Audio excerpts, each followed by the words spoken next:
Bible ఎత్తి Bible పల్లవి పాడుకుందాం. దయచేసి లైన్లో కూర్చోవడానికి ప్రయత్నం చేయండి. భలే భలే మాట, బంగారు మాట. ఈరోజు ఉదయం ఎవరైతే దేవుని వాక్యాన్ని చదివారో వారు మాత్రమే బైబిల్ ఎత్తి బైబిల్ పల్లవి పాడతాం. ఈరోజు ఉదయం లేచిన వెంటనే దినాన్ని ప్రార్థనతో వాక్యముతో ఎవరైతే ఆరంభించారో వారు మాత్రమే యథార్థంగా వారు మాత్రమే బైబిల్ పల్లవి పాడదాం. భలే భలే మాట, బంగారు మాట బైబిల్లో, భలే భలే మాట.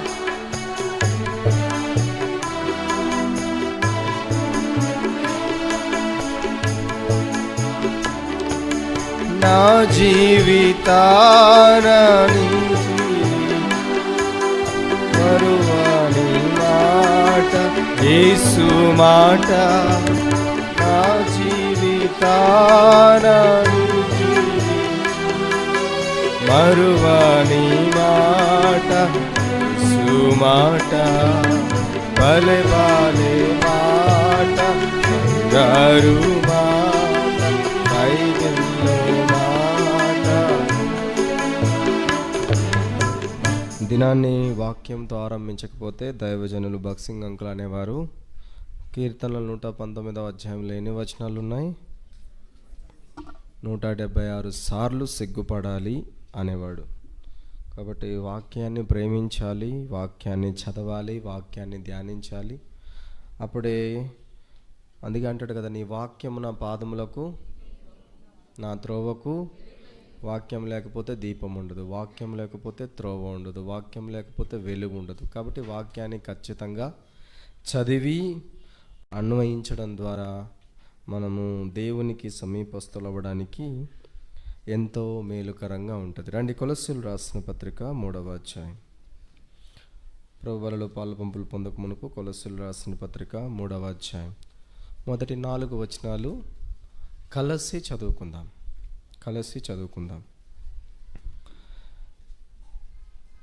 కొలస్సియన్స్ చాప్టర్ 3 వర్స్ 1-4. మీరు క్రీస్తుతో కూడా లేపబడిన వారైతే పైనున్న వాటినే వెదకుడి, అక్కడ క్రీస్తు దేవుని కుడి పార్శ్వమున కూర్చుంటుంది.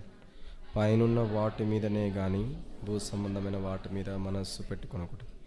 ఏలైనగా మీరు మృతి పొందితిరి, మీ జీవము క్రీస్తుతో కూడా దేవుని యందు దాచబడి. మనకు జీవమై ఉన్న క్రీస్తు ప్రత్యక్షమైనప్పుడు మీరును ఆయనతో కూడా మహిమయందు ప్రత్యక్షపరచబడుదురు. 1 కొరింథీయులు రాసిన పత్రిక 10వ అధ్యాయం.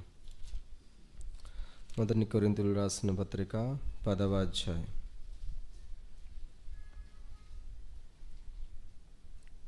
15, 16, 17 కలిసి చదువుకుందాం. 15, 10వ అధ్యాయం. 1 Corinthians chapter 10 verse 15, 16, 17. Let's read all together. 15, 16, 17. బుద్ధిమంతులతో మాట్లాడినట్లు మీతో మాట్లాడుతున్నాను. నేను చెప్పు సంగతిని మీరే ఆలోచించుడి. మనము దీవించు ఆశీర్వచనపు పాత్రలోనిది త్రాగుట క్రీస్తు రక్తములో పాలు పుచ్చుకొనుటయే కదా. మనము విరుచు రొట్టె తినుట క్రీస్తు శరీరములో పాలు పుచ్చుకొనుటయే కదా. మనమందరము ఆ ఒకటే రొట్టెలో పాలు పుచ్చుకొనుచున్నాము. రొట్టె ఒకటే గనుక అనేకులమైన మనము ఒక్క శరీరమై. ప్రభు సహాయం నిమిత్తమై ప్రార్థన చేద్దాం. నన్నెంతో మిక్కిలిగా ప్రేమించిన నా ప్రియ పరలోకపు తండ్రి, పరిశుద్ధమైన దేవా, నా రాజా, నా రక్షణకర్తమైన దేవా, నేను ఆరాధించడానికి, స్తుతించడానికి, గణపరచడానికి నా మాటలు సరిపోవయ్యా. ఇదిగో నా సర్వ ప్రాణ ఆత్మ దేహాలు మీకు సమర్పిస్తూ నీ వాక్యపు వెలుగులో నేను కూడా ఆలోచించుకొనుచు ఉండగా, నిజమేనయ్యా, పాపపు లోకంలో ఉన్న నేను, పాపముతో చచ్చిన నన్ను పేరు పెట్టి ప్రేమతో పిలిచి మీ జీవాన్ని ప్రసాదించి బ్రతికించినందుకు వందనాలు. అంత మాత్రమే కాకుండా జీవపు దాతగా నాలో నివసించి నన్ను మీలో భద్రపరిచినందుకు, దాచినందుకు వందనాలు. అంత మాత్రమే కాకుండా మీరు వస్తే నన్ను తీసుకెళ్తారు, మీతో ఉంటానని నిరీక్షణ నాకు ఇచ్చినందుకు వందనాలు. అంత మాత్రమే కాదయ్యా, ఒకప్పుడు ఈ లోకములో ఉండి లోకమును స్నేహించిన నేను, లోకపు ఆశలు, ఇచ్చలు, లోకపు అలవాట్లతో లోకాన్నే ప్రేమించిన నన్ను మీ వైపు చూచే బిడ్డగా నన్ను లేవనెత్తినను క్రీస్తుతో కూడా లేపి మిమ్మల్ని చూచే భాగ్యం, మిమ్మల్ని చూచి జీవితాన్ని కొనసాగించే భాగ్యం, విశ్వాసాన్ని నేర్చుకునే భాగ్యం, సహవాసములో నిలిచి ఉండే భాగ్యం, క్రీస్తు ప్రేమ నుండి ఎడబాపు వాడెవడు అని చెప్పి విజయముతో అపవాదిని ఎదిరించే భాగ్యం, కేవలం నిన్ను చూడడం ద్వారా ఇవన్నీ నాకు కలిగించినందుకు వందనాలు అయ్యా. మీరు నన్ను ఇంత ప్రేమించడానికి నేను ఏపాటివాడిని, నన్ను జ్ఞాపకం చేసుకోవడానికి నేను ఏపాటివాడిని, నన్ను ప్రేమించడానికి, నన్ను రక్షించడానికి, నన్ను మీతో కూడా కూర్చుని పెట్టడానికి, నా కొరకు మీరు ఆ పరలోకాన్ని వదిలి ఈ లోకానికి వచ్చి నా కొరకు మీ రక్తం అంతా కార్చి నన్ను మీ బిడ్డగా చేసుకున్నందుకు వందనాలు. ఇదిగో అయ్యా, నా జీవితాన్ని మీకు అర్పిస్తూ ఉంటున్నాను. ప్రత్యేకంగా ఈ చిన్ని ఆరాధన మీకు సమర్పిస్తూ ఈ సమయంలో మేము బలలో పాలు పంపులు పొందుటకు ముందుగా నీ వాక్యాన్ని మేము ధ్యానించుచుండగా పరిశుద్ధాత్మదేవ నీ సహాయము చేత నీ వాక్యమును నాకు మాకు అర్థము చేయి. నిలబడిన దాసుడు వాక్యము తెలియనివాడు, ఎన్నో బలహీనతలు కలిగినవాడు, కేవలం నీ కృపను బట్టి జ్ఞాపకం చేసుకొని నీ రక్తముతో కడిగి పవిత్రపరిచి నీ మాటలు దయచేయండి అయ్యా. వచ్చిన వారు ఎటువంటి ఆశతో, ఎటువంటి బాధలతో, ఎటువంటి వేదనతో, ఎటువంటి కృంగుదలతో వచ్చి ఉన్నారు, ఎటువంటి స్థితిలో వచ్చారో మాకు తెలియదు. పరిశుద్ధాత్మను సమస్తమును అందరినీ ఎరిగిన దేవుడు, వారికి కావలసిన మాటలు దయని తృప్తిని దయచేయమని ప్రత్యేకంగా నీ వాక్యము చేత మమ్మల్ని దర్శించి యోగ్యముగా వలలో పాలు పంపులు పొందడానికి సహాయము చేయి. మీరే ఆరంభించి నడిపించి కొనసాగించి ముగించమని పరిశుద్ధాత్మదేవ మీకు సంపూర్ణంగా మీకు అప్పగించుకుంటూ మమ్మల్ని మేము సరెండర్ చేసుకుంటూ యేసుక్రీస్తు వారి ఉన్నతమైన నామం పేరట, నమ్మదగిన నామం పేరట విశ్వాసముతో ఆరాధించి ప్రార్థించుకుంటున్నాము తండ్రి, ఆమేన్.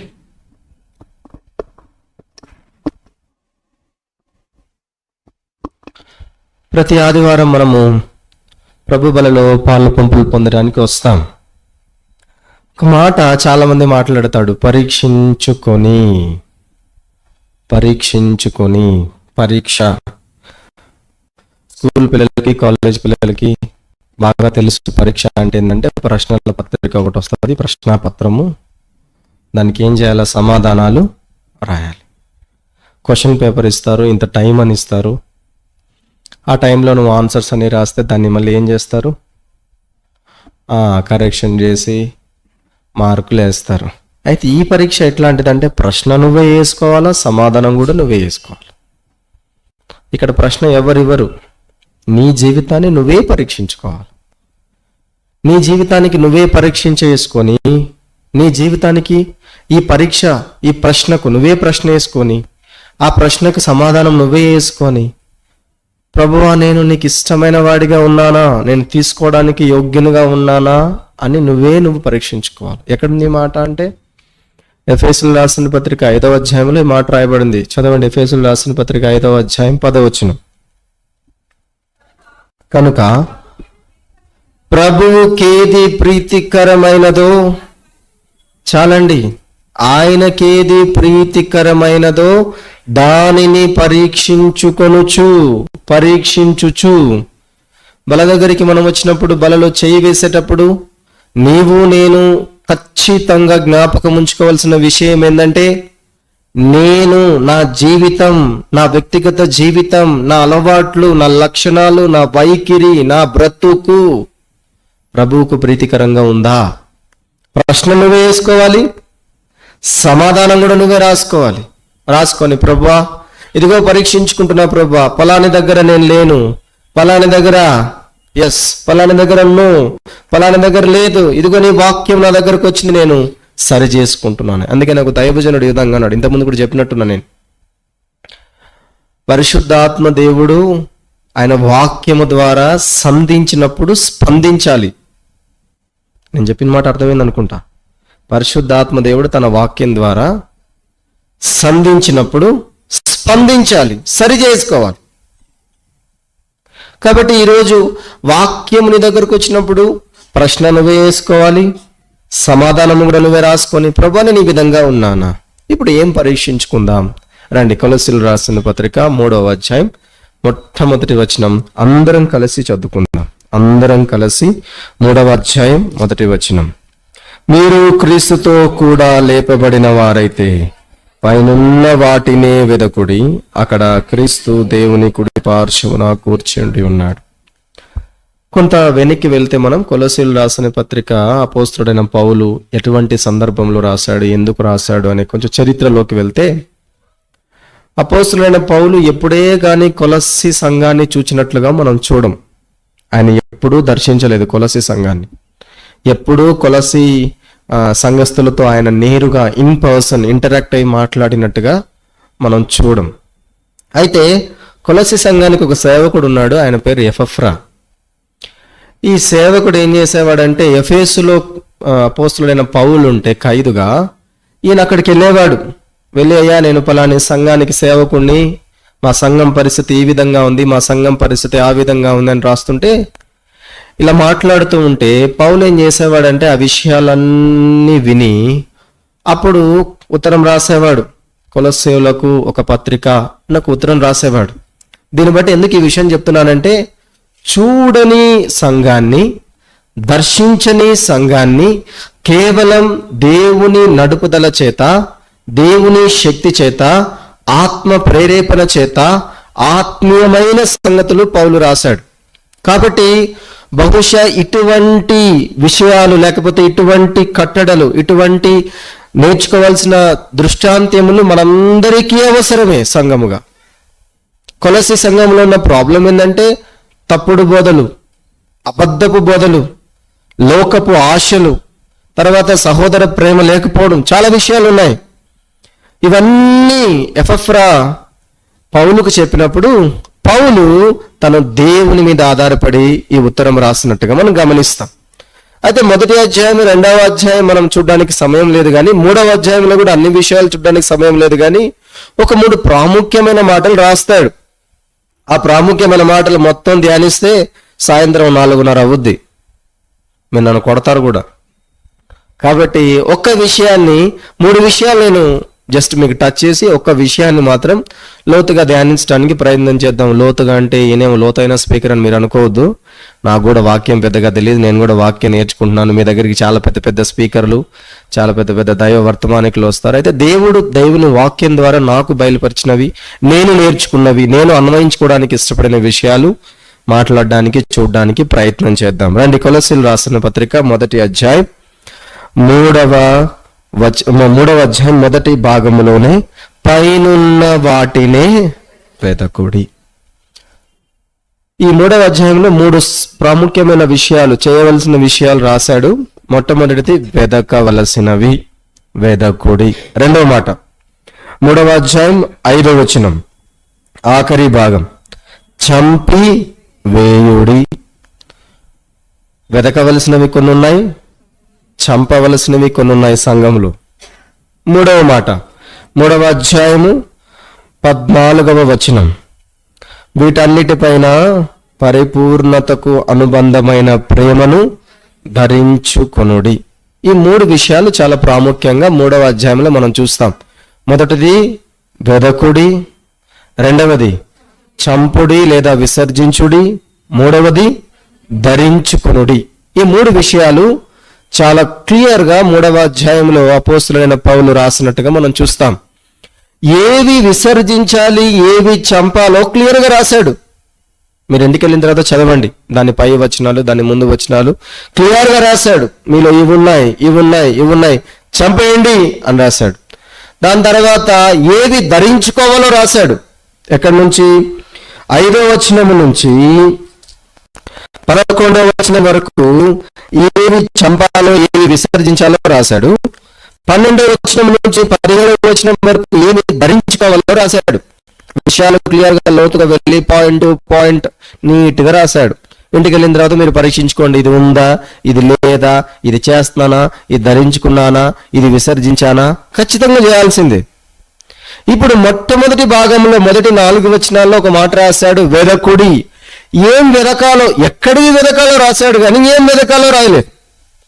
పైనున్న వాటినే, పైనుండేవి వెదకండి. పైన అంటే first floor, second floor, third ఫ్లోర్లో కాదు. పైన అంటే ఎక్కడ? దేవుని సన్నిధిలో నుండి, దేవునికి ఇష్టమైనవి, రాజ్యానికి సంబంధించినవి అక్కడిది వెదకండి అన్నాడు. ఏ విషయాలు వెదకాలో రాయలేదు. ఈరోజు ఏం వెదకాలి, ఎలా వెదకాలి, వెదకడం వల్ల జరిగే లాభమేంటి, ఈ 3 విషయాలు చూసి మనం బలలో పాలు పంపులు పొందాం. ఏం వెదకాలి? మత్తయి సువార్త 6వ అధ్యాయం 33వ వచనం. మత్తయికి రాసిన సువార్త. కాబట్టి అందరం కలిసి చదువుకుందాం. మత్తయి రాసిన సువార్త 6వ అధ్యాయము ఆఖరి వచనం కంటే పైన ఉంటుంది, 33.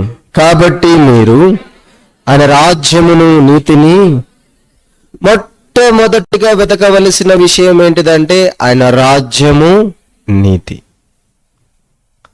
నువ్వు ఏదన్నా చెయ్యి, ఎక్కడన్నా ఉండు, ఏ పనిలో అన్నా ఉండు, ఇంట్లో ఉండు, సంఘములో ఉండు, వీధిలో ఉండు, ఆఫీస్లో ఉండు, నీ పని మొట్టమొదటిగా నువ్వు వెతకవలసింది ఆయన రాజ్యాన్ని, నీతి. ఎందుకు మొదట దీన్నే వెతకమన్నాడు దేవుడు అనంటే, ఏంటి ఆయన రాజ్యం వెతకడం లేకపోతే ఆయన నీతిని వెతకడం ఏంటిదంటే, ప్రభువా నువ్వు నా రాజు.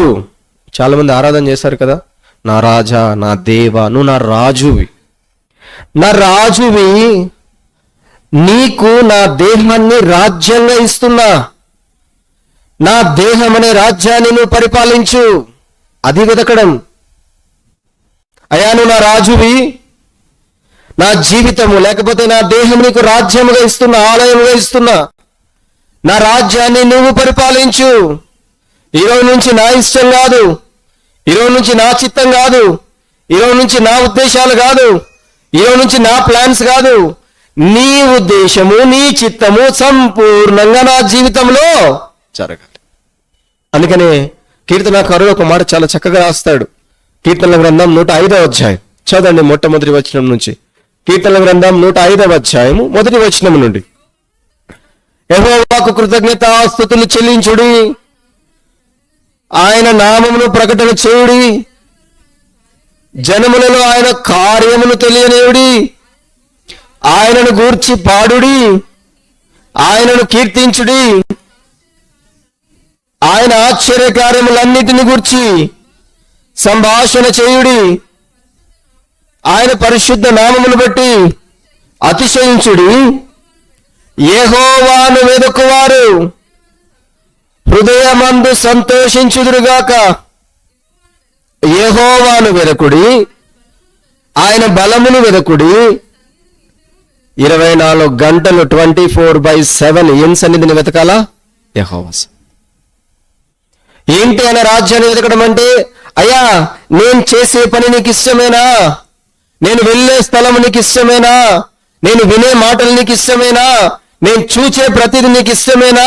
ప్రతిసారి ఇది పరీక్షించుకోవాల్సిందే. ప్రభువా నేను చేసేది నీకు ఇష్టమైతే, నేను చేసేది నీకు ఇష్టమేనా? నీ రాజ్యం నా ద్వారా, నా జీవితాలు. ఇది రాజ్యాన్ని వెతకడం. చాలాసార్లు రాజ్యాన్ని వెతకడము, రాజ్యాన్ని కట్టడం చాలా తేడా ఉంది. దేవుని రాజ్యాన్ని కట్టడం అంటే సువార్తను ప్రకటించడం, దేవుని రాజ్యాన్ని వెతకడము అంటే మన జీవితంలో ఆయన సంపూర్ణమైన చిత్తానికి, ఆయన ప్రభుత్వానికి మనం సంపూర్ణంగా లోబడడం, అప్పగించుకోవడం. ఈరోజు చాలాసార్లు క్రైస్తవులమైన మనం శిష్యులం కాలేకపోతున్నాం.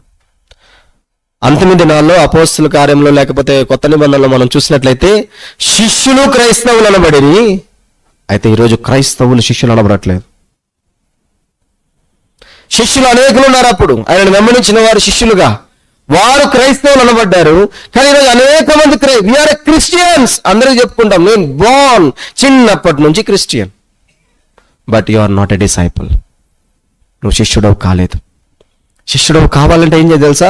ప్రతి దినము సిలువే అంటాడు కదా లూకా సువార్తలో, నన్ను వెంబడించేవాడు తన సిలువనెత్తుకొని ప్రతి దినం సిలువనెత్తుకుని వెంబడించడం అంటే ఏంటిది? అసలు సిలువ అంటే ఏంటిది? సిలువ అంటే ఈ లోకానికి సంబంధించిన సిలువ ఎవరు తయారు చేస్తారు? లోకమే నీ కోసం సిలువను తయారు చేస్తుంది. శిష్యుడు యేసును వెంబడించేవాడు యేసుని చూచి యేసు లాగా ఉండి యేసు లక్షణాలు కలిగి ఉండి లోకానికి ప్రత్యేకంగా జీవిస్తాడు కాబట్టి లోకం ఇష్టపడదు శిష్యుణ్ణి. ప్రత్యేకమైన జీవితం జీవించే వారిని లోకం ఇష్టపడదు. వాళ్ళు తాగుతారు, మనం తాగం. వాళ్ళు తిరుగుతారు, మనం తిరగం. వాళ్ళు చూస్తారు, మనం చూడం. వాళ్ళు చేస్తారు, మనం చెయ్యం. వాళ్ళు రమ్మంటారు, మనం వెళ్ళం. వాళ్ళు తినమంటారు, మనం తినం. ప్రత్యేకత అన్నిట్లో సపరేటెడ్ లైఫ్. ఏమంటారు తెలుసా? నీవు చేయవు కాబట్టి నీకు సిలువనిస్తారు, నీకు సిలువను తయారు చేస్తారు. ఆ రోజు యేసుక్రీస్తు ప్రభు వారికి సిలువను తయారు చేసిన ఎవరో తెలుసా? రోమా ప్రభుత్వం. అయితే ఈరోజు నీకు నాకు తయారు చేసేది లోకం. ఈ సిలువను ఎత్తుకొని వెంబడించడం నీ వల్ల నా వల్ల కాదు. ఆయనను చూసి ఆయనను వెంబడించినప్పుడే సిలువను ఎత్తుకోగలుగుతాం. ఇప్పుడు ఆ సిలువను తెలుసా? ఆయన రాజ్యాన్ని సంపూర్ణంగా వెతుకుట ద్వారా ఆ సిలువను విజయవంతంగా మోయగలుగుతాం. సిలువ అంటే శ్రమ, సిలువ అంటే బాధ, సిలువ అంటే అవమానం, సిలువ అంటే వేదన, సిలువ అంటే నింద, సిలువ అంటే దానంత భయంకరమైన కష్టం ఏది లేదు. ఈ లోకంలో బహుశా క్రైస్తవుడైన నువ్వు శిష్యుడు కావాలని ఇష్టపడుతూ ఉంటే నింద నీకే వస్తుంది, అవమానం నీకే వస్తుంది, వేదన నీకే వస్తుంది. అప్పుడు నువ్వేం చేయాలి తెలుసా? ప్రభువా, నేను ఈ రాజ్యాన్ని వెతకాలి. సిలువ ఎంత కష్టమైనా, సిలువ ఎంత బాధ అయినా, సిలువ ఎంత అవమానమైనా నేను సహిస్తానయ్యా. ఆయన తన సిలువను మోసేటప్పుడు అవమానాన్ని నిర్లక్ష్య పెట్టి సహించి నేను సహిస్తానయ్యా. ఎందుకంటే ఈ లోకములో నేను క్రైస్తవుడని చెప్పుకుంటున్నాను కానీ శిష్యుణ్ణి కాలేదు. ఎందుకు? పైనున్న వాటిని వెతకాలంటే ఆయన శిష్యుడుగా నన్ను చూడాలనుకుంటున్నాడు. సో మొట్టమొదటిది ఆయన రాజ్యం. ఈ రాజ్యాన్ని వెతకడం అంటే ప్రతిరోజు ప్రతి సమయంలో 24 గంటలు 24/7 7 రోజులు 24 గంటలు ఆయన సన్నిధి. ఇప్పుడు దేవుని సన్నిధిలో అంటే ఏంటిది? ప్రాక్టికల్గా మాట్లాడతాను. మందిరానికి, బేర్షెబా మందిరానికి ఉదయం 10 గంటలకు వస్తాం. 1 గంట వరకు నీ మైండ్ ప్రార్థనలోనే ఉంటుంది. ఎక్కడ లేని ప్రార్థన వస్తుంది, ఎక్కడ లేని ఆరాధన వస్తుంది, ఎక్కడ లేని వాక్యం వస్తుంది. ఎంత భయభక్తుల జీవితం, ఎంత క్రమశిక్షణ జీవితం. ఇంటికి పోతే మీరు ఇంటి దాకా వెళ్ళారు బ్రదర్, కింద చెప్పులు వేసుకుంటేనే మారిపోద్ది. మాటలు మారింది, జీవితం మారింది, ప్రవర్తన మారింది, వైఖరి మారింది. నిత్యము వెదకే స్థితిలో లేము. నిత్యము ఆయన సన్నిధిని వెతికే స్థితిలో లేము. ఇప్పుడు నిత్యము ఆయన సన్నిధిని వెతికితే ఆయన ఏమంటున్నారు తెలుసా? ఎక్కడ లేని సంతోషం, ఎక్కడ లేని బలం, ఎక్కడ లేని ధైర్యం. కీర్తనాకారుడు చేశాడు ఈ పని. దావీదు ఎన్నో పరిస్థితుల్లో ఉంటే, ఎన్నో విషయాల్లో ఆయన భయపడుతూ ఉంటే, యెహోవా నీ నామం, నువ్వే నా బలం. 18వ కీర్తన 1వ వచనం నుండి చదవండి.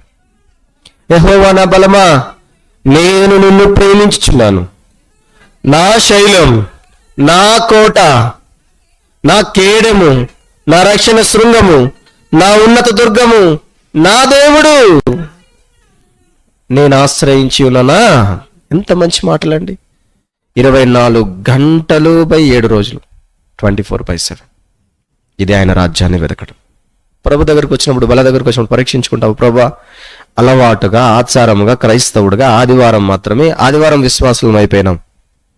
అయితే నిత్యము నీ సన్నిధిని వెతికేవాడిగా నువ్వు నన్ను చూడాలనుకుంటున్నావు. నీ శిష్యుడుగా నన్ను చూడాలనుకుంటున్నావు. సిలువ ఎంత కష్టమైనా, సిలువ ఎంత బాధ అయినా, నిన్ను చూసి లోకము నా కొరకు సిద్ధపరిచిన సిలువ. బహుశా ఇంట్లో వాళ్ళే సిద్ధపరచచ్చు, బహుశా ఆఫీస్ వాళ్ళే సిద్ధపరచచ్చు, బహుశా నీ బంధువులే సిద్ధపరచచ్చు, బహుశా నీ తోటి వాళ్ళే సిద్ధపరచచ్చు, ఆఖరికి బహుశా నీ మందిరం వాళ్ళే సిద్ధపరచచ్చు. కానీ నేను చూసినప్పుడు నేను ఈ సిలువను ఎత్తుకొని వెంబడిస్తానయ్యా. ఆ రోజు నాకు నువ్వు మాదిరి చూపించలేవు. ఈరోజు నీ రాజ్యాన్ని వెతకడానికి నా జీవితం ద్వారా నిశ్చితం సంపూర్ణంగా యేసు ప్రభు వారు సిలువను సహించిన తర్వాత ఆయన అనే మాట ఏం తెలుసా? తండ్రి, నీ చేతికి నా ఆత్మను, అయిపోయిందయ్యా, నువ్వు ఇచ్చిన నా పని, నువ్వు నాకు అప్పగించిన పని నేను ముగించాను. ఈరోజు నీకు నాకు ప్రభు ఇచ్చిన పని ఆయన శిష్యుడుగా ఉండడం, సిలువను ఎత్తుకోవడం. ఇది అందరికీ సులువయ్యేది కాదు, అందరికీ ఇష్టమైంది కాదు, అందరికీ నచ్చేది కాదు. అందరికీ క్రైస్తవుడు అనిపించుకోవడం ఇష్టం, అందరికీ క్రైస్తవురాలు అనిపించుకోవడం ఇష్టం. కానీ శిష్యుడు అనిపించుకోవడం చాలా కష్టం. ఎవరైతే ఆయన రాజ్యాన్ని 24 గంటలు 7 రోజులు వెతుకుతారో వారు శిష్యులు అవ్వడానికి, వారు సిలువను ఎత్తుకోవడానికి అర్హులుగా, లేకపోతే ఆయనను మహిమపరచడానికి పైనున్న వాటిని వెతికేవారుగా మనం చూడొచ్చు. రెండవది, నీతిని వెదకుట. ఆదికాండం 15వ అధ్యాయం. ఆదికాండం 15వ అధ్యాయం. ఏంటి నీతి?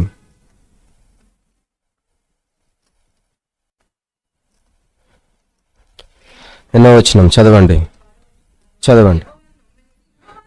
అబ్రహాము యెహోవాను నమ్మెను, ఆయన అది అతనికి నీతిగా.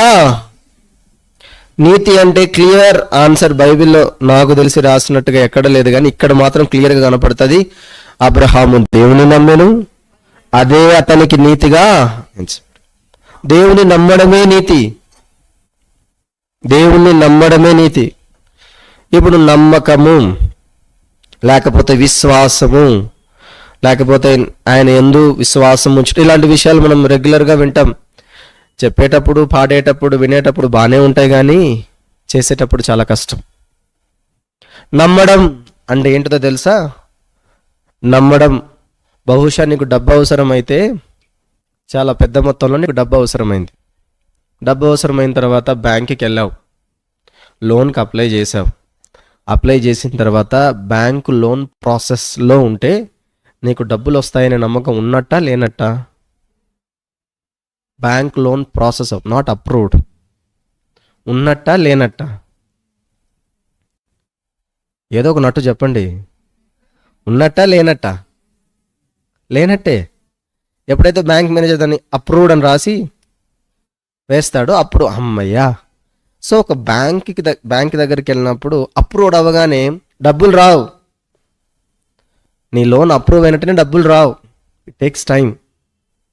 వాళ్ళు ఒక సమయం చూసుకొని డబ్బులు ఎంత వేయాలో చూసుకొని నీ అకౌంట్లో వేస్తారు. అప్రూవ్డ్ అయిన వెంటనే క్రెడిటెడ్ అనుకోకండి. కానీ అప్రూవ్డ్ అని పడగానే మనకి ఎంత నమ్మకం అంటే డబ్బులు వచ్చేసాయి. వాస్తవానికి డబ్బులు రాలేదు. ఇది నమ్మకం. ఇప్పుడు మనం దేవుని దగ్గరికి వచ్చి మాట్లాడితే, ఫలానిది ప్రభువుకు అప్పగించేశాం, పని జరిగిపోలా, ఆయన చూసుకుంటాడు. ఇది నమ్మకం.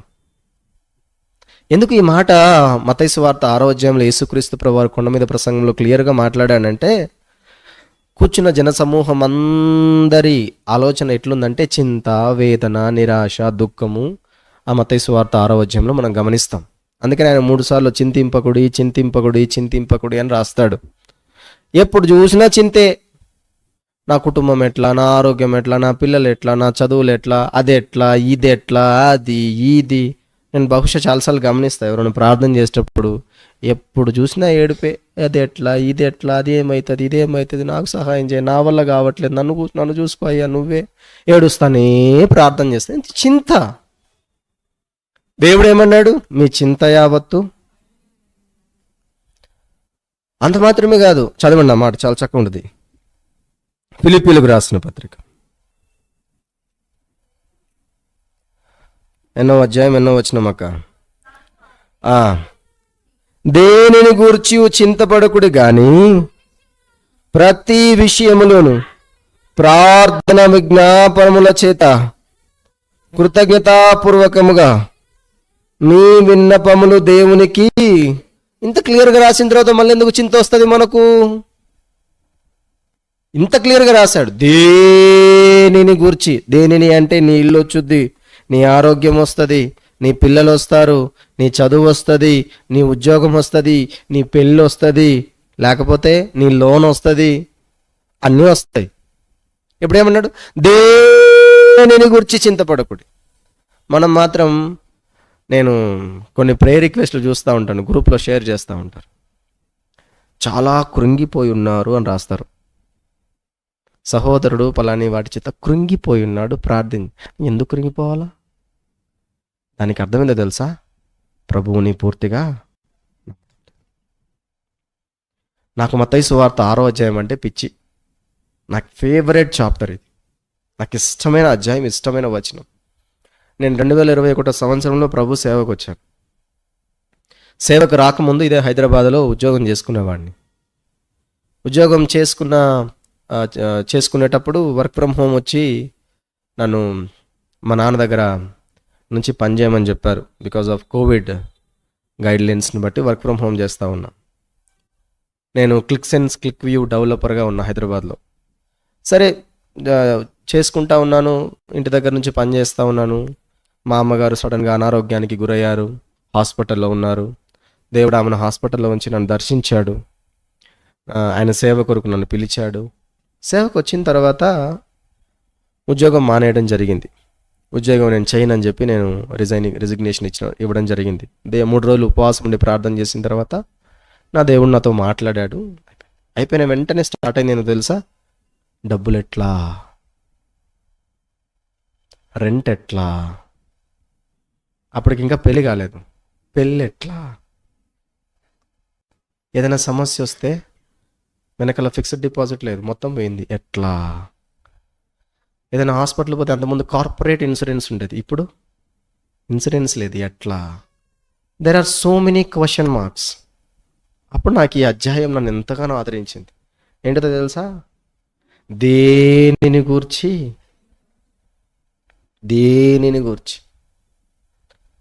దాని తర్వాత మత్తయి సువార్త 6వ అధ్యాయం చదువుకుంటూ పోతే, ఒకవేళ నువ్వు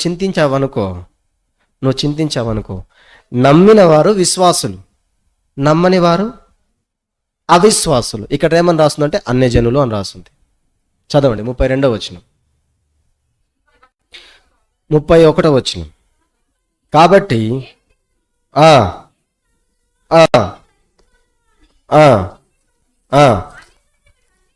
ఏమని రాస్తున్నాడు ఇక్కడ, అన్యజనులు. నీకు నమ్మకం లేదు, నీకు విశ్వాసం లేదు, నువ్వు విశ్వాసం అని చెప్పుకోవాల్సిన అవసరం లేదు, నీకు విశ్వాసమే లేదు. నువ్వు చింతిస్తే, నీకు కృంగుదల ఉంటే నీకు విశ్వాసమే లేదు. ఆ మాట నన్ను చాలా ఆదరించింది. దాని తర్వాత ప్రార్థన చేసుకొని, ప్రభు నాతో మాట్లాడయ్యా, నాకు ధైర్యం ఇయ్య ప్రభు అండి. ద్వితీయోపదేశకాండం 2వ అధ్యాయం 7వ వచనం ప్రకారం, నీ దేవుడిని యెహోవా నీకు తోడుగా ఉన్నాడు, నీకేమీ తక్కువ. ఆ మాట మాట్లాడు. ఆ రోజు ఈ వాక్యం చేత నన్ను ఆదరించాడు. నేను ఆయన నమ్మడం మొదలుపెట్టాను. మీరు నమ్మరు, ఎన్ని విషయాల్లో నేను ఆయన నమ్మినానంటే అన్ని విషయాలను నమ్మదగిన దేవుడుగా ఉన్నాడు. పిలిచిన వాడు నమ్మదగిన దేవుడుగా, ప్రతి విషయంలో, నా వ్యక్తిగత విషయంలో, నా వివాహ విషయంలో. నాకైతే చాలామంది పెళ్ళే కాదన్నారు, ఎందుకంటే నా సాక్ష్యం సరిగ్గా లేదు. ముందు దరిద్రమైన సాక్ష్యం, నాకు తెలిసి ఎవరికి ఉండిండదు. అలాంటి పరిస్థితి నాది. అంత భయంకరంగా అపవాది నన్ను వాడుకున్నాడు. అయితే దేవుడు నన్ను దర్శించిన తర్వాత, యేసు క్రీస్తుని సొంత రక్షకునిగా నా హృదయంలో చేర్చుకున్న తర్వాత నా జీవితం మారింది, నా బ్రతుకు మారింది, నా విశ్వాస యాత్ర మారింది. అంతేకాదు, ఏ అపవాది అయితే తన ఇష్టం కోసం నన్ను పాడు చేయాలని, అవమానం కోసం పాడు చేయాలని చూశాడో, అదే జీవితాన్ని యేసు క్రీస్తు ప్రభువారు మహిమపరచాలని చూశాడు. ఎంత గొప్ప అద్భుతం అండి ఇది. ఈరోజు ఆయనను ప్రతి విషయంలో నమ్మడం.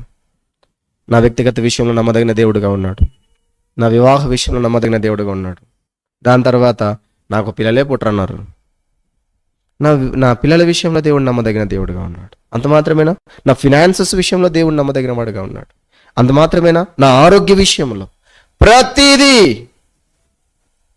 ఈ మధ్య కాలంలో మా నాన్నగారికి హార్ట్ స్ట్రోక్ వచ్చింది. స్టంటింగ్ ప్రొసీజర్ జరిగింది. స్టంటింగ్ ప్రొసీజర్ జరిగిన తర్వాత కర్నూలులో దైవ సేవకుడిగా ఉన్నాడు, కొంత బాగానే ఉన్నాడు. పోయిన వారంలో నేను కార్ డ్రైవింగ్ చేస్తూ ఉన్నా, ఈసీఐఎల్ నుంచి కార్ఖానా వైపు వస్తూ ఉన్నాను. సడన్గా నాకు కాల్ వచ్చింది. మందిరంలో ఉండే బ్రదర్ కాల్ చేశాడు, ట్రైనింగ్లో ఉండే బ్రదర్ కాల్ చేశాడు. అన్న, డాడీ ఇప్పుడు మాట్లాడుతున్నారన్నా, స్పృహలోనే ఉన్నారన్నా అన్నాడు. నాకేం తెలియదు, నాకేం జరిగిందో కూడా తెలియదు. నేను డ్రైవింగ్ చేస్తాను, నాతో పాటు బ్రదర్స్ ఉన్నారు. వాస్తవానికి పాత జేకబ్ని అయితే ఎగిరి పడేవాడిని నేను. కారు ఆపేసి గందరగోళం చేసేవాడిని. ఏమైందన్నా అంటే, మీకు తెలియదు అన్న విషయం అన్నాడు. తెలియదన్నా అంటే, డాడీ బైబిల్ స్టడీలో వాక్యం చెప్తూ పడిపోయారన్నా అన్నాడు. నాకు కొంచెం భయం వేసింది. స్టంటింగ్ ప్రొసీజర్ అయింది కాబట్టి ఖచ్చితంగా స్ట్రోక్ వచ్చినట్టుంది. నేను వెంటనే నాకు ఫోటో కావాలా ముందు మా డాడీది. ఫోటో తీసి పంపించాను.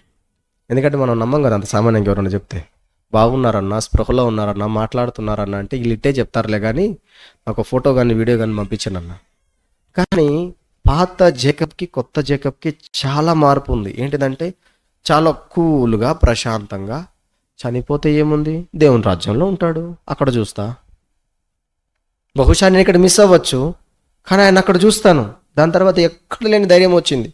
ప్రభా నువ్వు ఉన్నావు ప్రభా, ఆయన చనిపోయిన నీ చిత్తమే, ఆయన బ్రతికి ఉన్న నీ చిత్తం. ఇప్పుడు నేను చెప్పగలుగుతా, జూలై మాసం 14వ తారీఖున ఈరోజు 14వ తారీఖు ఆదివారం నాడు, ఈరోజు నేను చనిపోతే ఆయన దగ్గర ఉంటా. ఒకవేళ ఈరోజు నా తల్లిదండ్రులు చనిపోయినాను, నాకేం చింత లేదు, దిగులు లేదు, బాధ లేదు, నేను వాళ్ళని అక్కడ చూస్తా. ఎందుకంటే నా ప్రభువు నమ్మదగినవాడు, ఆయన చిత్తాన్ని సంపూర్ణంగా అంగీకరిస్తాను నేను. ఈరోజు ఎందుకు మనం ఆయన నమ్మలేని స్థితిలో ఉన్నాము అని అంటే, విశ్వాసము తగ్గిపోయి, విశ్వాసము క్షీణించిపోయింది, విశ్వాసం చల్లారిపోయింది. పేరుకు విశ్వాసలమే, బెయేర్షెబా విశ్వాసం, కానీ లోపల లేదు విశ్వాసం.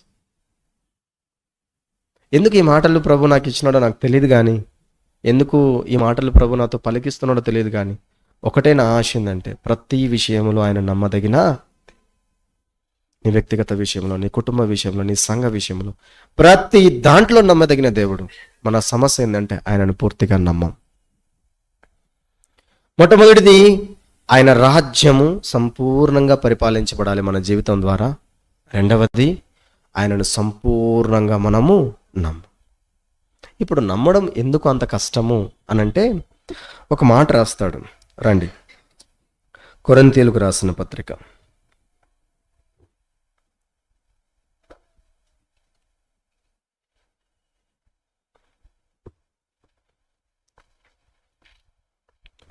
2 కొరింథీయులు రాసిన పత్రిక 4వ అధ్యాయం. నమ్మడం ఎందుకు అంత కష్టం? 18వ వచనం.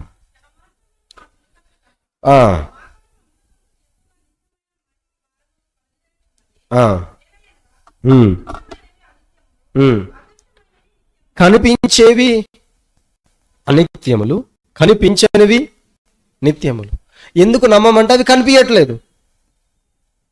దేవుడు కనిపించడు, దేవుని యొక్క ప్రణాళిక మనకు కనపడదు, దేవుని యొక్క ఆలోచన మనకు కనపడదు. కానీ ఆయన ఆత్మరూపిగా నిన్ను ధైర్యపరచడానికి, ఆయన వాక్యాన్ని అనుగ్రహించి, ఆయన సహవాసం ఇచ్చి, ఆయన మందిరం ఇచ్చి, ప్రతి దినము నీతో మాట్లాడుతూనే ఉన్నాడు.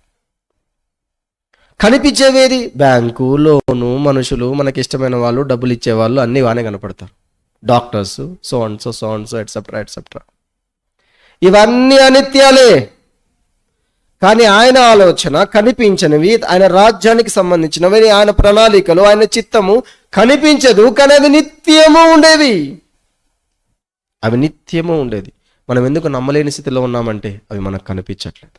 ఇప్పుడు మనమేం ప్రార్థన చేయాలంటే, ప్రభువా నాకు కనిపించకపోయినా నీ ప్రణాళిక ఏదైనా, అది నాకు మంచి అయినా సరే, చెడైనా సరే, నీ చిత్తమే అందుకనే పరలోక ప్రార్థనలో ఉంటుంది కదా, పరలోకం ముందు నీ చిత్తము నెరవేర్చబడినట్లు భూమి మీద నువ్వు చేయ ప్రార్థన. ప్రభువా భూమి మీద నా జీవితంలో, మా ఇంట్లో, మా కుటుంబంలో, నా పిల్లల జీవితాల్లో చెయ్యి ప్రభువా.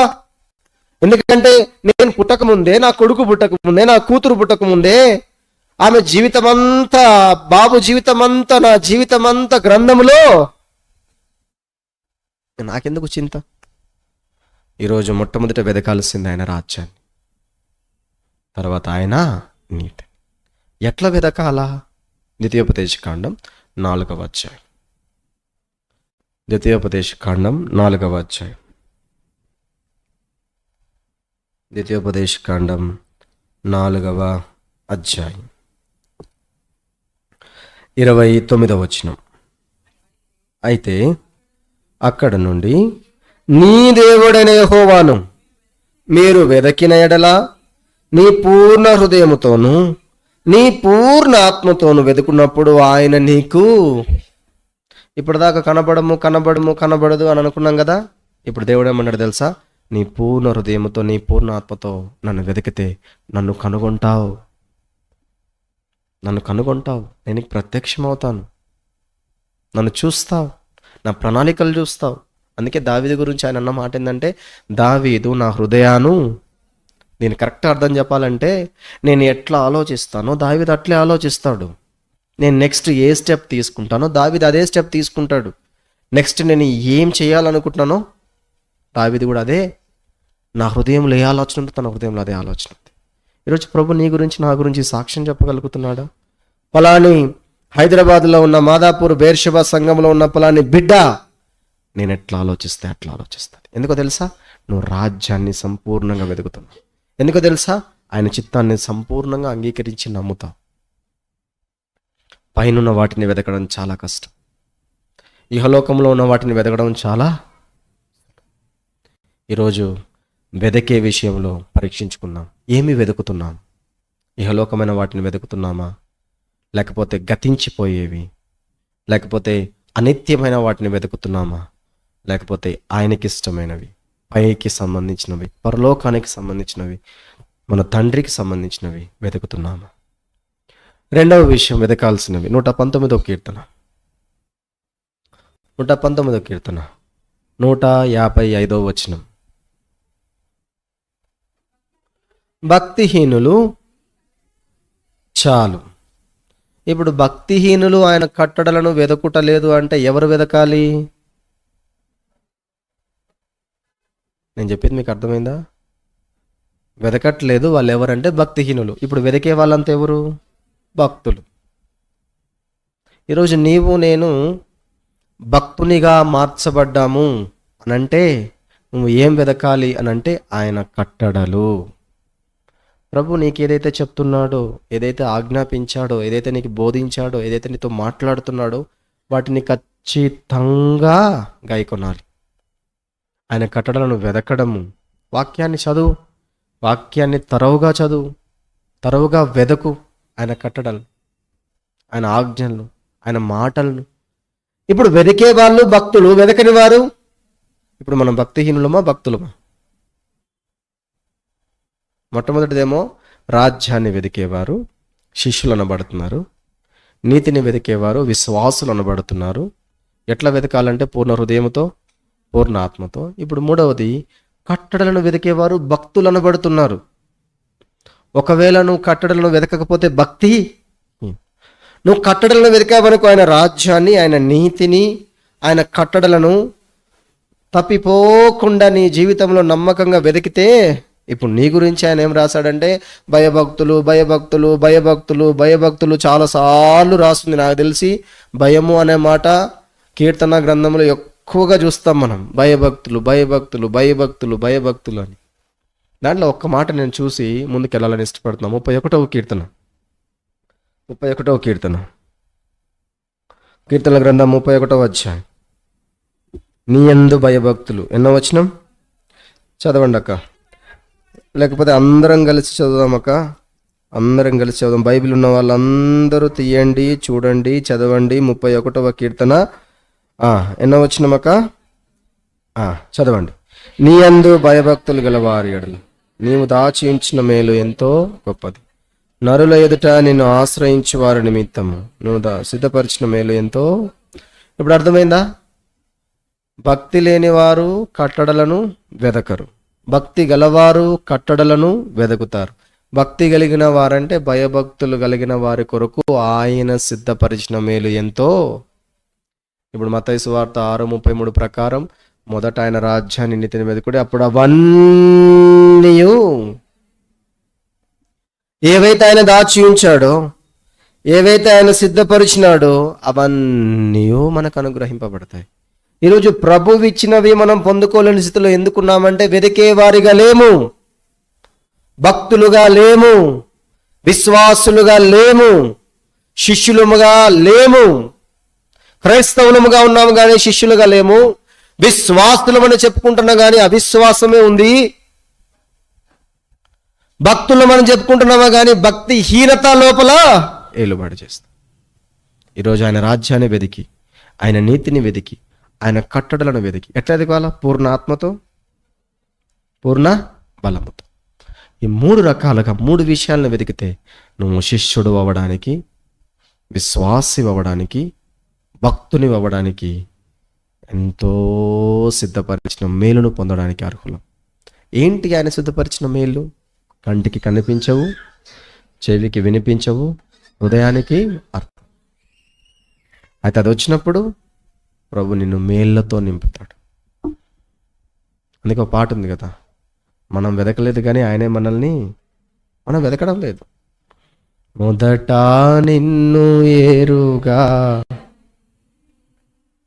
మొదటే నన్ను ఏరి వేదుకాలేదు ప్రభువా నేను వేదుకాలేదు ప్రభువా నేను వెదకితివి పాపిని దేవాని తలంపులు అమూల్యమైనవి నా ఎడలా నీ కరుణా సర్వసదా నిలచుచున్నది దేవాని తలంపులు.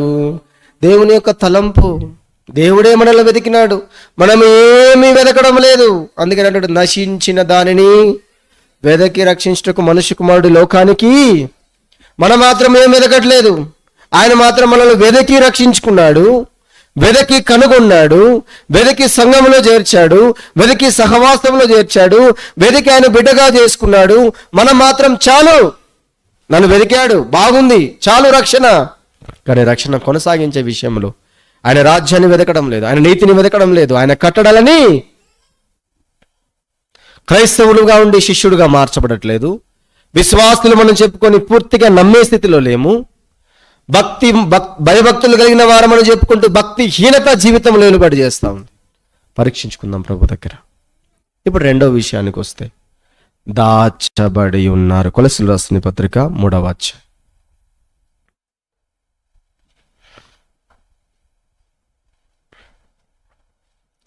3వ అధ్యాయం 8వ వచనం చదువుదాం, అందరం కలిసి చదువుకుందాం. పైనున్న వాటి మీదనే గాని భూ సంబంధమైన వాటి మీద మనస్సు పెట్టుకుని ఏలైనగా మీరు మృతి పొందితిరి, మీ జీవము క్రీస్తు కూడా దేవుని యందు మన జీవము దేవుని యందు దాచబడి ఉన్నది. మంచిదే, ఆరాధించాం. దేవుడు కూడా మన జీవితంలో ఏవి దాచుకోకుండా క్లియర్ చేసుకోమంటున్నాడు. లేకపోతే ఇంకో రకంగా చెప్పాలంటే, దాచుకోకుండా ఒప్పుకోవడం, దాచుకోకుండా అప్పగించుకోవడం, మన కోసమని పెట్టుకోకుండా సంపూర్ణంగా ఇచ్చేయడం. అందుకనే కీర్తనల 31వ అధ్యాయంలో కూడా మనం చదివితే, నీవు దాచి ఉంచిన మేలు, ప్రభు నీ కొరకు దాచి ఉంచిన మేలు నువ్వు పొందుకోవాలి అని అంటే, ప్రభు నిన్ను దాచి ఉంచాడు, మంచిదే. ఆయన భద్రతలోనికి, ఆయన సెక్యూరిటీ, లేకపోతే ఆయన సంపూర్ణమైన హస్తంలోనికి. అందుకనే ఉంది కదా, తన పర్ణశాలలో నన్ను దాచును, పర్ణశాలలోనికి. మంచిదే ఇవన్నీ. కానీ మనం మాత్రం కొన్ని విషయాలు దాచుకొని ఉన్నాం. భూ సంబంధమైన వాటిని ఇంకా దాచుకొనే ఉన్నాం. పైనున్న వాటిని వెతికే స్థితిలో లేకుండా ఇంకా లోపల ఇది నాకు కావాలి, ఇది ఉండాలి, ఇది కావాలి, ఇది కావాలి, కావాలని దాచుకున్నాం. 3 విషయాలు చూసి ప్రభు బలంలోకి వెళ్దాం. మొదటి విషయం దాచుకున్నది భూ సంబంధమైన వాటివి. సామెతల గ్రంథం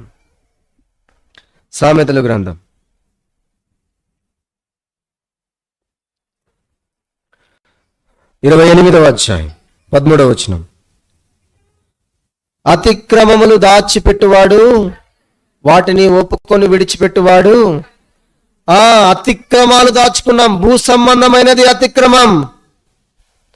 ఏంటి అతిక్రమం అంటే, క్రమానికి విరుద్ధంగా ఉండడమే అతిక్రమం. అందుకని దేవుడు అంటాడు కదా, అక్రమము చేయవారులారా.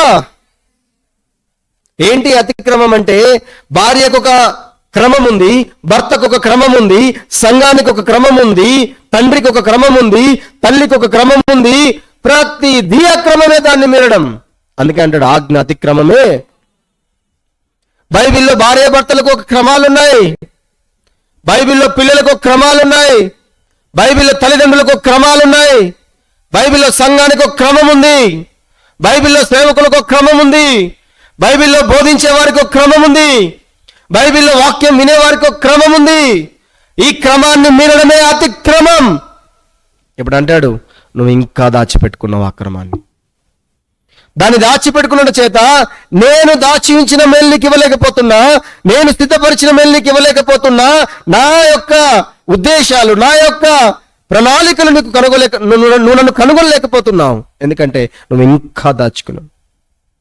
అందుకని అంటాడు కదా, నీ మీద నేను ఒకటి నేరము మోపవలసి. ఈరోజు ప్రభు దగ్గరకు వచ్చినప్పుడు, ప్రభువా నీ బలిలో పాలు భాగస్తున్నా అవుతున్నాను, నా జీవితంలో పలాంటి ఒప్పుకుంటున్నా కానీ విడిచిపెట్టలేకపోతున్నా. ఈరోజు ప్రభు దగ్గరకు వచ్చి, ప్రభువా నేను ఒప్పుకొని విడిచిపెట్టడానికి నాకు సహాయము చేయి. అందుకే రోమిలకు రాసిన పత్రికలో అంటాడు, ఆత్మ చేత శరీర క్రియలను చంపండి. రెండవ దాచుకున్న విషయం అపోస్తుల కార్యములు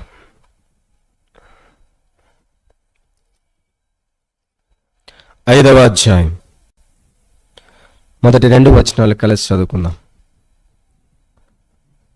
అపోస్తుల కార్యములు 5వ అధ్యాయం మొదటి 2 వచనాలు కలిసి చదువుకుందాం. అననీయ అను ఒక మనుష్యుడు తన భార్య అయిన సపీరాతో ఏకమై పొలమమి. భార్య ఎరుకనే వాడు దాని వెలలో కొంత దాచుకొని కొంత తెచ్చి అపోస్తుల పాదముల యొద్ద.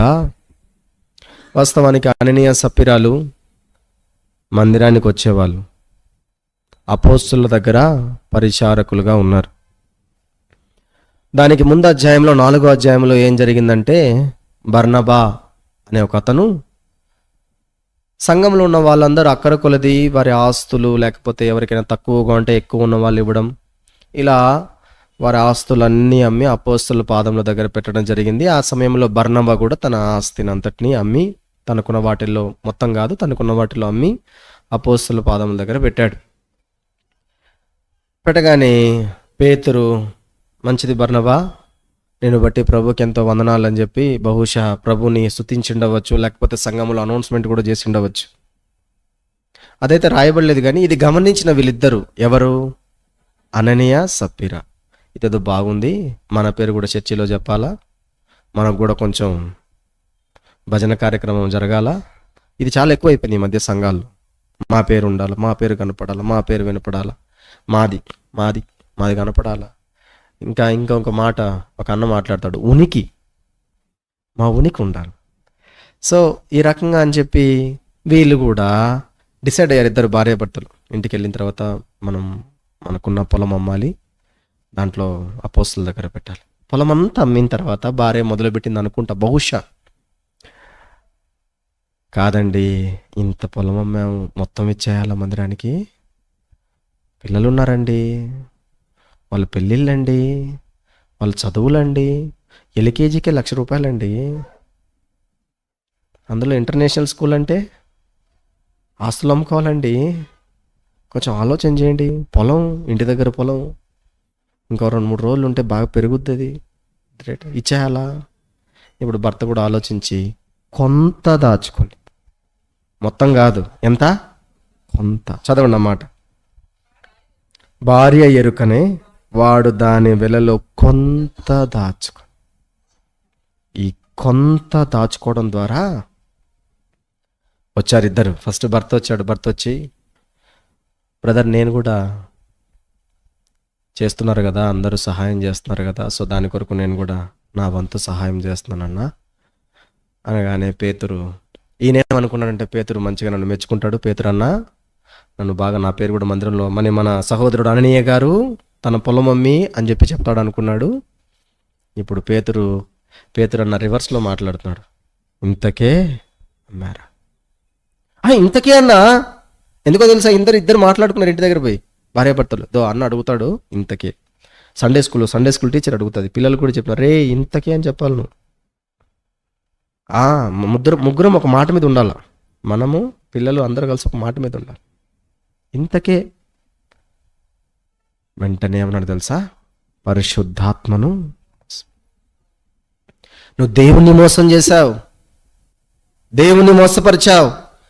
వెంటనే అక్కడ ప్రాణం విడిచాడు. శవాన్ని పక్కన తీసుకెళ్ళగానే ఇప్పుడు అక్క వచ్చింది. అక్క ఏమనుకుందంటే, లైవ్లో రావట్లేదే మా భర్త పేరు, లైవ్లో ఇంతసేపు అయింది అననీయ అనే పేరు వినపడట్లేదే, బహుశా లైవ్ ఆపేసి ఈయనే మొత్తం చప్పట్లని తీసుకుంటున్నాడేమో, ఈయనకే బహుమానం అంతా, ఈయనకే అందరూ థ్యాంక్ యూ బ్రదర్ చాలా మంచిగా చేశారని చెప్పి అభినందనలన్నీ ఆయనే కొట్టేస్తున్నాడేమో, నేను పోతా పరిగెత్తుకుంటా అని పోయి వచ్చేసరికి, అమ్మా ఇంతకే అంతకే అన్నా మీకు అన్న చెప్పలేదా? అయ్యో మేమెందుకు ఉంచుకుంటామన్నా, మనం 2 మెతుకులు ఎక్కువ తింటాం కదా. నీ భర్త శవాన్ని మోసుకొని పోయిన పాదాలు అయిపోయింది. కొంత దాచుకున్నట్టు ద్వారా ఎంత నష్టం. బహుశా నువ్వు రక్షింపబడిన తర్వాత, మందిరానికి వచ్చిన తర్వాత, విశ్వాస జీవితాన్ని కొనసాగించేటప్పుడు తీర్మానం చేసుకున్నావేమో, ప్రభా పలాని విషయంలో పలానిది ఇస్తానయ్యా, పలానిది చేస్తానయ్యా, నా మొక్కుబడులు నీకు చెల్లిస్తానయ్యా అనుకున్నావేమో.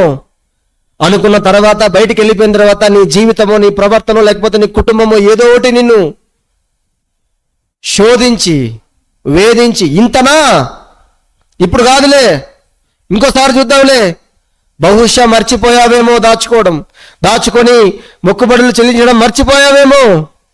జాగ్రత్త, పరిశుద్ధాత్మను మోసపరుస్తా. ఎన్నిసార్లు చేయలేదండి నా మటుకు నేను? ఎన్నోసార్లు ప్రభువుకు పలాన్ని ఇవ్వాలని, పలానికి సమయం ఇవ్వాలని ఎన్నోసార్లు మోసం చేశా నేను. ప్రభా ఈ రోజు నుంచి 2 గంటలు నీతో కూర్చుంటానయ్యా అని మొక్కుబడి చేసుకున్నా నేను. ఇంత సమయం ఎక్కడిచ్చేదని మోసం చేశా నేను. ఎన్నోసార్లు నా దశమ భాగ విషయంలో, నా ఫినాన్సెస్ విషయంలో ప్రభా ఇది ఇవ్వాలని అనుకున్నా నేను. ఎన్నోసార్లు ప్రభు దగ్గరకు వచ్చి, ప్రభా నన్ను క్షమించయ్యా, నన్ను పరీక్షించుకుంటున్నానయ్యా, నీ బలలో పాలు పంపులు పొందే ముందు ఎన్నోసార్లు నా వ్యక్తిగత జీవితంలో, కుటుంబ జీవితంలో ఇది చేస్తాను అని మొక్కుబడులు చెల్లించుకుంటా. వాక్యం విన్నప్పుడు, వాక్యం నన్ను తగిలినప్పుడు, సంధించినప్పుడు తీర్మానాలు చేసుకుంటున్నాను. బయటికి వెళ్ళిన తర్వాత ఇంతనా, కొంత దాచుకుంటున్నాను. అందుకనే ప్రభు ఇచ్చే మేలు, ప్రభు మన కొరకు సిద్ధపరిచిన మేలు, ప్రభు మన కొరకు దాచించిన మేలు పొందుకోలేని స్థితిలో ఉన్నాం. ఎందుకనంటే పర సంబంధమైన వారు సరే, ఇహ సంబంధమైన వారు సరే, ఏదైనా సరే పొందుకోలేని స్థితిలో ఎందుకున్నామంటే పరిశుద్ధాత్మను మోసం చేయడం. ఇప్పుడు 3వ విషయానికి వస్తాం. మత్తయి సువార్త 25వ అధ్యాయం.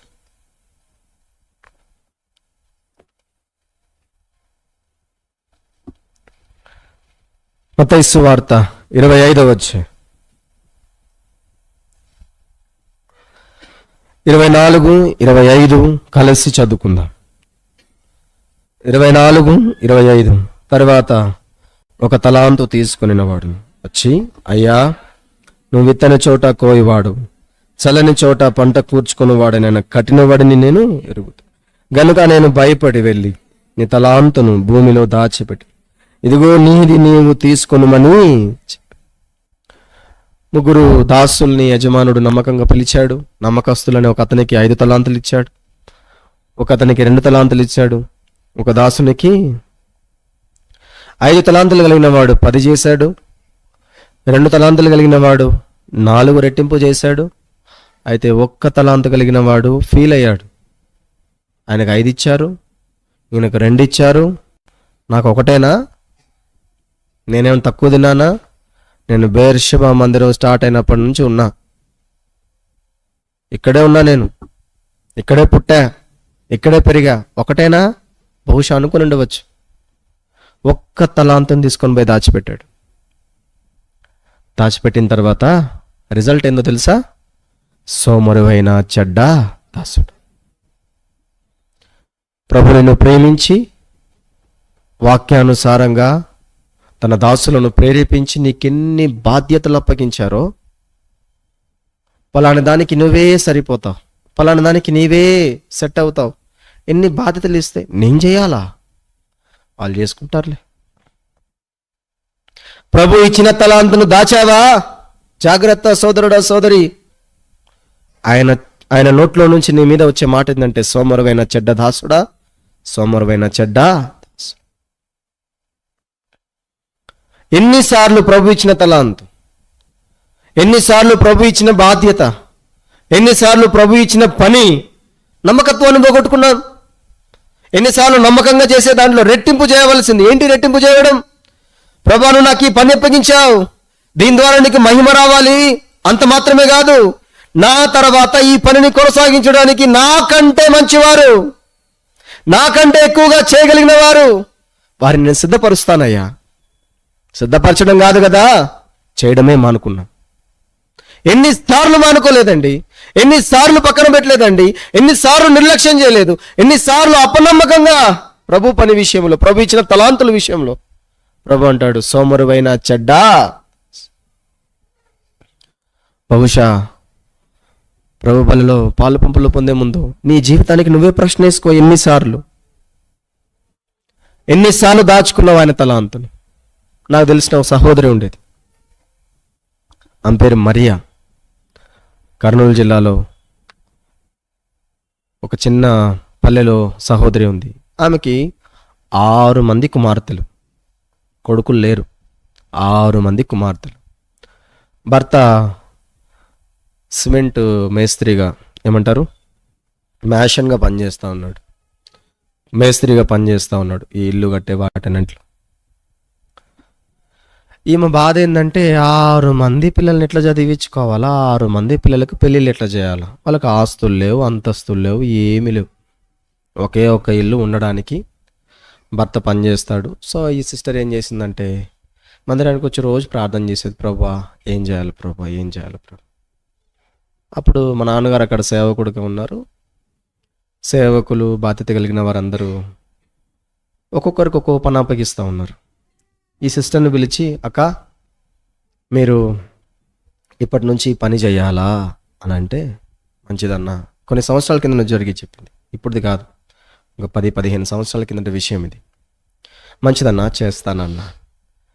ఏంటా పని అంటే, నువ్వు మందిరంలో ఉన్న బాత్రూమ్లన్నీ కడగాలి, మందిరంలో ఉన్న టాయిలెట్స్ అన్నీ కడగాలి. ఆ రోజు మొదలు పెట్టడం చూశాను నేను ఆమెని. ప్రతి ఆదివారం మందిరంలో బాత్రూంలో కడిగేది. అంత మాత్రమే కాదు, మందిరం నుంచి పోతుందంటే మందిరంలో ఆగుతుంది, ఆగి బాత్రూమ్ కడిగి తన పనికి తను వెళ్తుంది నమ్మకంగా. ఏ రోజే కానీ బాత్రూమ్ మురికిగా ఉండడం కానీ, బాత్రూమ్ వాడుకోలేని స్థితిలో ఉండడం కానీ నేను చూడలేదు. అంతేనా, ఒకరోజు తన పెద్ద కూతురికి వివాహం ఫిక్స్ అయింది, పెద్ద కూతురికి పెళ్లి ఫిక్స్ అయింది. అల్లుడు వచ్చాడు, ₹1 కట్నం తీసుకోలేదు. నమ్మకంగా చేస్తాం పరిచర్య. ఆమె నమ్మకత్వాన్ని ప్రభు ఆమెను ప్రేమించి ₹1 కట్నం తీసుకోలేదు. బంగారం లాంటి అల్లుడు, చెప్పాలంటే కొడుకు వచ్చినట్టే ఇంటికి. పెద్ద కొడుకు బెంగళూరులో సాఫ్ట్వేర్ ఇంజనీర్. వచ్చాడు, వివాహం చేసుకున్నాడు, ఎత్తుకొని పోయినాడు. వివాహం రోజు ఉదయము అక్క పట్టుచీర కట్టుకొని వచ్చింది. 9:30-10 గంటలకు పెళ్ళి అంటే 9:30కు వచ్చి బ్యాగు, మంచి హ్యాండ్ బ్యాగు. నేను హ్యాండ్ బ్యాగ్, ఇంత పెద్ద హ్యాండ్ బ్యాగ్ ఎప్పుడు వేసుకోదు ఈ అక్క, ఏందనుకో నేను అనుకుంటా ఉన్నా. హ్యాండ్ బ్యాగ్ నుంచి హార్పిక్ తీసింది. పెళ్లి రోజు, కూతురు పెళ్లి, పెద్ద కూతురు పెళ్లి, ఫస్ట్ పెళ్లి, మందిరంలో పెళ్లి జరుగుతుంది. ముందు పోయి బాత్రూమ్ కడిగిందా. ఎంత నమ్మకత్వం అండి ఇది. నేను దాచుకోనయ్యా నీ పని, నేను దాచుకోనయ్యా నీ పనిలో నేను నమ్మకంగా ఉంటాను. పెళ్లి రోజు బహుశా కూతుర్లకు చెప్పచ్చు, అమ్మాయి కడగమ్మా ఈరోజు అని. నమ్మకంగా పనిచేసిన కారణం చేత పెద్ద కుమార్తెకు ₹1 కట్నం లేకుండా వివాహం అయింది. రెండవ కుమార్తెకు అల్లుడు వచ్చాడు, పూణే నుంచి డాక్టర్, పెళ్లి చేసుకున్నాడు. మొన్న ఈ మధ్య 3వ కూతురికి వివాహం. దేవుడు తన నమ్మకత్వాన్ని సంపూర్ణంగా రుజువు చేసుకుంటాడు. ఈరోజు నీవు నేను మధ్యలో ఎందుకు ఆగిపోయామో తెలుసా? వెతికే దాంట్లో పక్కన పెడితే దాచుకునేవి ఎక్కువైపోయినాయి, భూ సంబంధమైనవి. ఆయన మాత్రం నీ కొరకు దాచుకోకుండా అన్నీ ఇచ్చాడు. తన జీవితాన్ని సంపూర్ణంగా దారపోసిన దేవుడు, పరలోకపు తండ్రి తన కుమారుణ్ణి సంపూర్ణంగా ఇచ్చేశాడు దాచుకోకుండా. కుమారుడిని యేసుక్రీస్తు ప్రభువారు కొంచెం కూడా దాచుకోకుండా తన రక్తాన్నంతా సంపూర్ణంగా దారపోసాడు. అంత మాత్రమే కాదు, ఆయనతో పాటు సమస్తాన్ని మనకు సంపూర్ణంగా ఇస్తున్నాడు. మనం మాత్రం దాచుకొని అన్ని మన దగ్గర పెట్టుకున్నాం. వెదకడం పక్కన పెట్టు కదా, అతిక్రమాలు దాచుకున్నాం. వెతకడం పక్కన పెట్టు కదా, ప్రభు ఇచ్చిన మొక్కుబడులకు, ప్రభువుకు చేసుకున్న మొక్కుబడుల్లో ఎన్నో విషయాల్లో తప్పిపోయి దాచుకున్నాం. ప్రభువును వెతికేది పక్కన పెట్టు కదా, ఆయన మనకిచ్చిన బాధ్యత పనిలో ఎన్నోసార్లు నమ్మకత్వాన్ని పోగొట్టుకున్నాం. నువ్వు చనిపోయిన తర్వాత, పరలోకం వెళ్ళిన తర్వాత మిగిలేది ఒకే ఒకటి, నమ్మకత్వం. బల నమ్మకమైన మంచి దాసుడు. ఈరోజు ప్రభు బలిలోకి వస్తున్నాం. ప్రభువా, నా జీవితాన్ని దగ్గర పెడుతున్నానయ్యా. నువ్వు నా కోసం మొత్తం ఇచ్చేసావు దాచుకోకుండా. నీ రక్తాన్ని ధారపోసావయ్యా. సంపూర్ణంగా నా కొరకు అప్పగించబడ్డావయ్యా. నావన్నీ నీవి అన్నావు. అన్నీ ఇచ్చేసావయ్యా. నేను మాత్రం అన్నీ దాచుకుంటున్నానయ్యా. అంత మాత్రమే కాదు, వెతికే స్థితిలో లేనయ్యా. నీ రాజ్యాన్ని వెతుకుతా. ఈ రోజు నుంచి నేను శిష్యుడుగా కావాలనుకుంటున్నా. నీ నీతిని వెతుకుతా. నేను నిజమైన విశ్వాసాన్ని కావాలనుకుంటున్నా. నీ కట్టడలను వెతుకుతా. భయభక్తులు కలిగిన జీవితాన్ని జీవిస్తా. ఇప్పుడు నా కొరకు సిద్ధపరిచిన మేలు, నువ్వు నా కొరకు దాచి ఉంచిన మేలు పొందుకోవడానికి అయ్యా ఇన్ని సంవత్సరాలు వాళ్ళని దాచుకొని పోగొట్టుకున్నానయ్యా. ఈరోజు నా జీవితాన్ని కర్పిస్తున్నా, పరీక్షించుకుంటున్నా. రండి మోకాల మీదకి.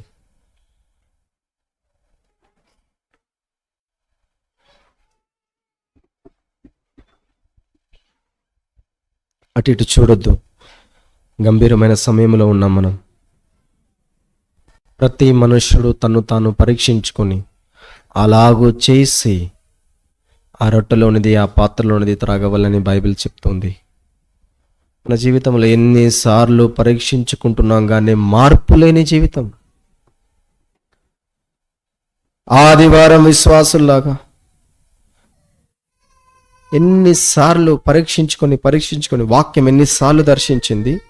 ఎన్ని మీటింగ్ల ద్వారా, ఎన్ని వర్తమానాల ద్వారా, ఎన్ని రోజు జరిగే కుటుంబ ప్రార్థనల ద్వారా, ఎన్ని అనుదిన వ్యక్తిగత జీవితంలో ధ్యానించుకునే వాక్య భాగం ద్వారా, ఎన్నిసార్లు వాక్యం మీ దగ్గరకు వచ్చినప్పుడు పరీక్షించుకునేంత వరకు మాట్లాడాడు దేవుడు అని చెప్తున్నాం కానీ జీవితం మారుతుందా? పైనున్న వాటినే వెతుకుడి, భూ సంబంధమైన వాటి మీద మనస్సు పెట్టుకొనకుడి. పైనున్న వాటిని వెతికే విషయాల్లో ఎంతవరకు మన జీవితాన్ని ప్రభువుకు సమర్పించుకోగలిగి వెతకగలుగుతున్నాం? నా రాజ్యాన్ని, నా నీతిని మొదట వెతకమన్నాడు. 24 గంటలు 7 రోజులు 24/7 నీ సన్నిధిని వెతుకుతానయ్యా. నీ సన్నిధిని వెతకడం అంటే సిలువను మోయడమే. ఈ లోకం ఎన్నోసార్లు నా కోసం సిలువను సిద్ధం చేసినప్పుడు నేను మోయలేనని కాంప్రమైజ్డ్, వారితో కలిసి రాజీ పడే జీవితం ఈ రోజు నుంచి కాంప్రమైజ్ అవ్వనయ్యా. ప్రత్యేకమైన జీవితం, సిలువను మోసే జీవితం. మిమ్మల్ని చూసి లోకము నా కొరకు సిద్ధపరిచిన సిలువను మోయడానికి ఎంత కష్టమైన, ఎంత నష్టమైనా మిమ్మల్ని చూసి నేర్చుకుంటానయ్యా. నేను శిష్యుడిని కావాలనుకుంటున్నానయ్యా. క్రైస్తవులం అని చెప్పుకుంటున్నాము కానీ శిష్యులముగా మార్చబడ్డం లేదు. రెండవది, నీ నీతిని వెతకమంటున్నాం. ఎన్నోసార్లు నమ్మలేని స్థితిలో అబ్రహాము నమ్మాడు. ఎన్నో గొప్ప కార్యాలు అబ్రహాము, విశ్వాసులకు తండ్రి.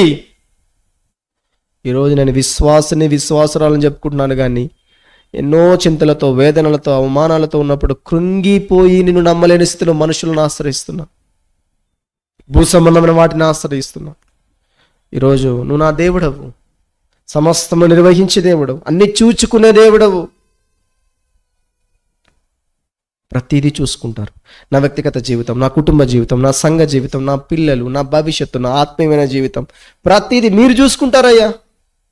నాకెందుకు చింత, నాకెందుకు వేదన? మొదట ఆయన రాజ్యం నీతిని, అప్పుడు అవన్నీ మీకు అనుగ్రహింపబడతాయి అంటున్నా. నేను నీ రాజ్యం నీతిని వెతుకుతాను. మూడవది, నీ కట్టడలను వెతకమంటున్నా. నేను వెతకలేని స్థితిలో ఉండి భక్తిహీనురాలను అయిపోతున్నా. వెగితే భక్తుడివి అంటున్నావు.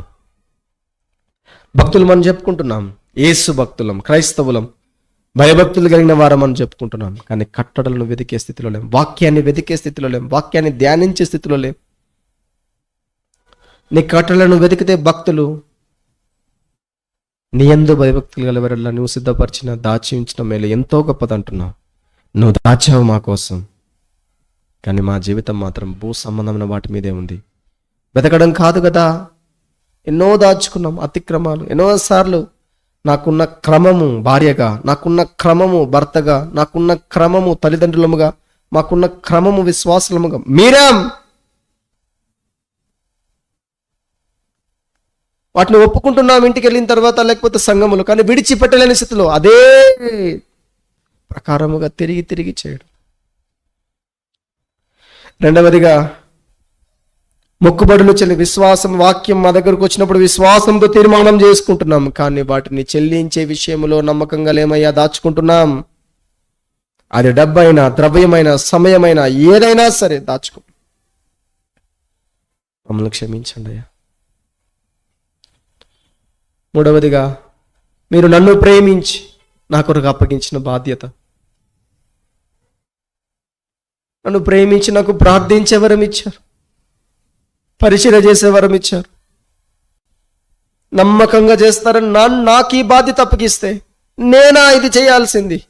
చేసే వాళ్ళు ఉన్నారులే, ఇప్పుడు కాదులే, నాకు పనుందిలే, నమ్మకత్వాన్ని పోగొట్టుకున్నానయ్యా. మీ నోట్లోంచి నా విషయంలో బలా నమ్మకమైన మంచి దాసుడా దాసురాలు అనిపించుకోండి, దానికంటే సోమరిమైన చెడ్డ దాసుడా దాసురాలు అనిపించుకుంటానేమోనని ఈ సందర్భంలో పరీక్షించుకుంటున్నానయ్యా. నేను సోమరిగానే ఉన్నానయ్యా ఆత్మీయమైన విషయంలో. ఆత్మీయ సోమరితనంలో ఉండి ఆత్మ నష్టాలను తెచ్చుకుంటున్నానయ్యా. నన్ను తిరిగి జీవింపజేయ్యా. నీ కొరకు నమ్మకమైన మంచి దాసునిగా, నీ కొరకు ఏది దాచుకోకుండా ఖర్చు పెట్టేవాడిగా, సరి అయిన రీతిలో పెట్టుబడి పెట్టేవాడిగా, ఆత్మీయమైన పెట్టుబడులు సరి అయిన రీతిలో క్రమముగా నడుచుకునేవాడిగా, క్రమశిక్షణ కలిగిన వాడిగా, నిన్ను వెతికి, నీ రాజ్యాన్ని వెతికి, నీ నీతిని వెతికి, నీ శిష్యుడుగా మారడానికి, సంపూర్ణమైన విశ్వాసిగా మారడానికి, నీ భక్తునిగా మారడానికి నీ వాక్యపు వెలుగులో నేను పరీక్షించుకుంటున్నానయ్యా. పరిశుద్ధాత్మదేవ నన్ను సంధించారు. నా జీవితం స్పందించి, నా మనసు స్పందించి, నా ప్రార్థన, నా ప్రవర్తన ఈ రోజు నుంచి మారడానికి ప్రభు సహాయాన్ని అడుగు. పరిశుద్ధాత్మదేవుడు నిన్ను ప్రేరేపిస్తూ ఉండగా, వాక్యం నీ దగ్గరికి వచ్చి ఉండగా, అలవాటుగా ఆచారముగా వలలో పాల పంపులు పొందొద్దు. ఆయనకు ప్రీతికరమైనవేవో పరీక్షించుకొని వెలుగు సంబంధుల వలె ప్రభు బలలోకి ప్రవేశిద్దాం.